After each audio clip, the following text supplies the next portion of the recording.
Bismillahirrahmanirrahim. Assalamualaikum warahmatullahi wabarakatuh. Faslun utawi ikilah fasal tabtulus sholati batal opo as-sholatu sholat, atau ini membahas tentang hal-hal yang membatalkan ketika kita sholat. Bi arba'a asyarata khoslah, bi arba'a sebab 14 apa nih khoslatan perkarane. Ada 14 hal yang bisa atau yang membatalkan sholat. Bil hadasi ingkang nomor 1 itu karena hadas, atau hadas itu ya batal wudhu dan sebagainya, baik itu hadas kecil ataupun hadas besar. Tapi ketika sholat kemudian hadas ngentut, maka otomatis sholatnya akan menjadi batal, maka wajib berhenti. Yang kedua, wa bi wuqu'in najasati in lam tulqa halan min ghairi hamlin. Yang kedua disebabkan kejatuhan najis in lam tulqa halan, ketika tidak segera dibuang. Tengah-tengah sholat kemudian najis jatuh, najisnya seumpama kering, harus segera dibuang. Ketiban bangkai tikus atau kejatuhan apa, itu segera dibuang. Kalau tidak segera dibuang maka sholatnya batal. Min ghairi hamlin, saking tanpa digawa. Berarti kalau najisnya itu basah, menempel, nggak bisa dibuang, otomatis dia akan batal. Ataupun dari sebelum sholat dia membawa najis di kantongannya, ada kotoran ayam atau ada apa, atau ketika sholat pakai mukena yang terkena ompol anaknya atau terkena apa, itu otomatis dia akan batal. Tapi kalau najisnya masih bisa dibuang maka tidak batal. Sekali lagi, kalau dibawa ke bawah dalam sholat maka dia akan membatalkan sholat. Nomor 3, wan kisyafil aurati in lam tustar halan. Yang ketiga, terbukanya aurat. Aurat kita sudah paham aurat itu apa. In lam tustar halan, ketika tidak segera ditutupi. Auratnya laki-laki itu adalah dari lutut ke atas, lutut sampai dengan ke pusar. Itu kalau sampai terbuka dan pakai sarung kok melorot, ya segera dibalik. Atau kalau perempuan itu seluruh tubuhnya kecuali wajah dan telapak tangan kok kelihatan, misalnya telapak kakinya kelihatan, harus segera ditutupi. Kalau enggak maka dia akan batal sholatnya. Berarti kalau terbuka auratnya tanpa bisa ditutupi, berarti dia akan batal. Seumpama jadi seorang imam sholat pakai celana, tiba-tiba celananya sobek atau robek sampai kelihatan pantatnya, seumpama ditutupi nggak bisa, maka otomatis dia akan batal sholatnya. Jadi terbuka auratnya, kalau nggak segera ditutupi batal, tapi kalau bisa ditutupi halan ing dalam saknalika maka tidak apa-apa. Nomor 4, wan nutqu bi harfaini au harfin mufhimin amdan. Yang nomor 4, mengucapkan sesuatu bi harfaini dengan dua huruf, au harfin mufhin atau dengan satu kata saja yang kira-kira bisa memahamkan orang lain dengan sengaja. Saya contohkan, seumpama ada orang yang jualan, punya warung, tiba-tiba ada yang beli atau ada tamu yang datang, manggil namanya, fulan, kemudian dia jawab ya, maka satu kata ya ini akan membatalkan sholat. Baik kata-kata ini yang berhubungan dengan sholat ataupun tidak, kalau diucapkan akan batal. Atau misalnya di tengah-tengah jamaah dia berkata geser, atau ngilik nih koncone ojo gojek, jangan gojek. Nah ini juga akan membatalkan sholatnya. Yang nomor 5 wabil muftiri amdan, dan sebab sesuatu yang membatalkan puasa dengan sengaja. Semua yang membatalkan puasa itu ketika dilakukan di dalam sholat maka akan membatalkan sholat. Nanti kita akan bahas di bab sendiri tentang yang membatalkan puasa. Wal aklil kasiri, sing nomor 6 makan kasiri yang banyak atau mangan sing akeh, nasian karena lupa. Di sini ada keterangan nomor 6 itu sebab mangan kang akeh, sarono lali, karena dia lupa tengah-tengah sholat kemudian dia makan banyak. Dadi lamun mangan iku sithik sarono lali utawa ora ngerti yen batalake sholat, maka ora batal sholatnya. Tapi kalau makannya cuma sedikit, misalnya keselilitan kemudian ditelan, di sini tidak batal. Tapi wallahu alam, kalau hati-hati ya, di beberapa hadis kalau ada selilit sebagainya itu kan buang atau kan membuang ke samping di hadis. Tapi di sini seumpama ketelan itu kalau cuma sedikit tidak batal. Tapi kalau banyak, tengah-tengah sholat dapat 1 rakaat kemudian leren minum atau leren nyokot tahu, itu akan jadi batal sholatnya. Jadi ini begitu. Au salasi harakatin mutawaliyan walau sahwan. Sing nomor 3 salasi harakatin, bergerak 3 kali, mutawaliyan secara berturut-turut, walau sahwan senajan lupa. Kita dalam sholat menggerakkan anggota badan sampai 3 kali walaupun lupa, tapi berturut-turut. Seumpama sholat kok nulah noleh, menga-mengu, malah jalan-jalan ataupun apalah, bergerak sesuatu sing itu 3 kali. Di sini ada keterangan begini. Yang nomor 7 obahe anggota kaping 3 sarono lali. Tadi gerak 3 kali walaupun lupa. Tur obahe kanthi nuli-nuli, dia berturut-turut.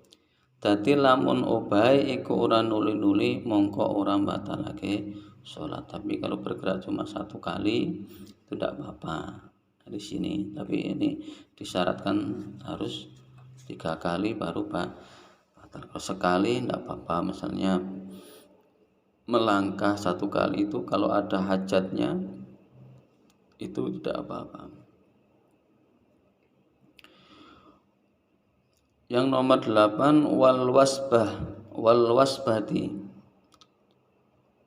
wasbatil fahisyati.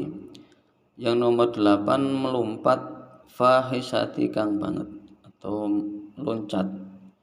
Loncat itu bayangannya seperti katak itu, berpindah tempat tapi dengan kaki yang bersamaan. Itu kalau dilakukan dengan sengaja itu ya batal. Wa dharbah, yang nomor 8 wa dharbatil muftirati.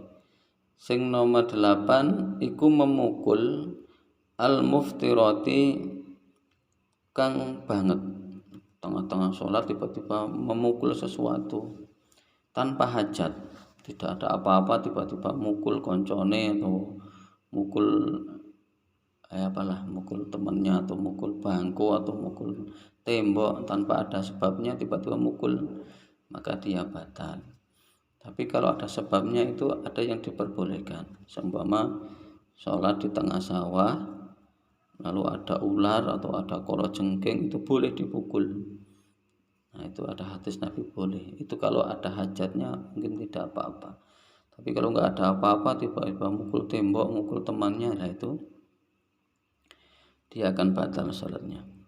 Yang nomor 10 wa ziyadati ruknin fi'liyin amdan. Yang nomor 10 nambahi rukun kang bangsa penggawe amdan halin jarak. Yang nomor 10 nambahi rukun. Di sini kita lihat keterangannya. Nomor 10 sengaja menambahi rukun kang bangsa penggawe kaya nambahi rakaat atau nambahi rukuk ataupun nambahi sebagainya. Sholat subuh yang harusnya 2 ditambahi jadi 3, rukuknya 1 rakaat harusnya 1 ditambah menjadi 2, ataupun adalah sesuatu yang ditambahi dengan sengaja, itu tidak boleh. Maka harus luhur 4 ya 4, subuh 2 ya 2, asar itu 4 ya 4, maghrib 3 ya 3, nggak boleh ditambahi 1 rakaat dengan sengaja. Itu tidak boleh, nambahi apapun itu tidak boleh. Jadi waziyadati ruknin fi'liyin amdan, yang perbuatan itu tidak boleh ditambahi. Nomor 11 wa taqaddumi ala imamihi bi ruknaini fi'liyaini. Nomor 11 disi'i atau mendahului ala imamihi ing atase imame makmum bi ruknaini kelawan rukun loro fi'liyaini kang bangsa penggawe kedua-duanya, atau mendahului imam. Nomor 11 sebab disi imam nganti rukun loro kang bangsa penggawe karone.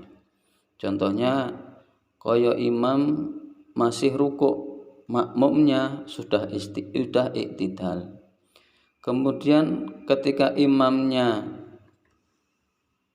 iktidal, makmumnya malah dia sujud. Bareng imamnya sudah sujud, makmumnya sudah tangi dari sujud. Itu tadi disi sampai 2 rukun. Tadi contohnya imamnya masih rukuk, dia malah sudah ndului iktidal. Imamnya baru iktidal, dia malah sudah disi sujud. Imamnya baru sujud, dia sudah disi lagi, sudah bangun dari sujud. Maka hal seperti ini membatalkan sholat.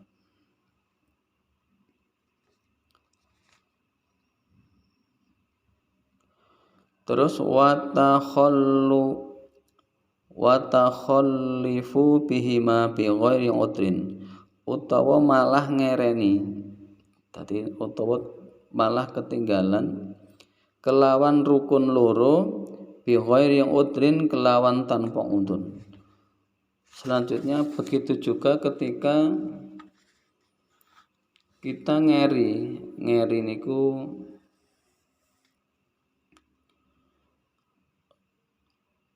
imam sudah rukuk, kita masih tetap berdiri. Imam sudah iktidal, baru kita malah rukuk. Imam sudah sujud, kita baru iktidal. Nah, itu juga tidak boleh. Jadi ngeri tanpa sebab. Tapi kalau ada sebabnya ya tidak apa-apa. Semua imamin itu dilalai rada cepat, terus makmumnya itu wong tua sepuh, mau bangun dari rukuk saja rekoso, lah itu maka kalau udzur tidak apa-apa. Tapi kalau tanpa udzur dengan sengaja, maka itu tidak boleh. Nah, di sini ada keterangan kaya imame wis rukuk, wis iktidal, wis tumurun maring sujud, makmume malah masih berdiri. Imame sudah rukuk, sudah iktidal, sudah sujud, malah dia masih berdiri. Ini akan batal salatnya. Yang nomor 12, 13, 14 ini hampir sama, yaitu waniyatin qad'i shalah wa ta'liqi qad'ihima wa ta'liqi qad'iha bisyai'in wa taraddudi fi qad'iha. Yang nomor 12 dengan 13, 14 itu adalah niat megot sholat. Kaya wong kang sholat oleh sak rakaat banjur niat megot itu maknanya berhenti. Berniat berhenti sholat ing dalam rakaat saniyah. Sholat dapat 1 rakaat, kemudian dia niat dalam hati, aku mau berhenti. Maka otomatis niat seperti ini malah akan membatalkan sholatnya. Jadi sudah sholat ya diniati sampai selesai. Kalau di tengah-tengah kemudian niat berhenti, maka dia akan menjadi batal karena alasan apapun. Yang nomor 13 juga sama. Nomor 13, niat gantungake megot sholat atau niatnya itu digantungkan. Niatnya akan berhenti dari sholat tapi posisinya masih tergantung. Kaya upamane wong kang sholat iku niat kapan-kapan mengko Zaid teko sholatku tak pegot. Maka kalau saya sedang sholat kemudian ada Pak Zaid datang, maka sholatku akan berhenti. Atau ketika sholat dia niat kalau nanti hujan maka saya akan berhenti sholatnya. Iki sholat wis batal senajan Zaid ora teko. Ini gantung ke seperti ini juga tidak boleh. Makanya sholat itu ya harus sampai selesai. Kapan nanti kalau sholat ada hujan maka tak berhenti. Atau kalau datang Pak guru atau datang siapa nanti sholatnya saya akan berhenti, ini malah batal ke sholat. Yang terakhir nomor 14, sebab mider-mider pegote sholat atau dia tidak jelas. Kaya upamane wong kang sholat krentek di dalam hatinya, semongso Zaid teko sholatku iki tak batalke apa ora, maka sholatnya batal saknalika. Atau dia dalam hati mengatakan, wah nanti kalau ini hujan tak batalke apa enggak ya sholatnya. Biasanya karena seperti itu malah dia akan menjadi batal. Maka di nomor 12, 13, 14 ini hampir mirip. Maka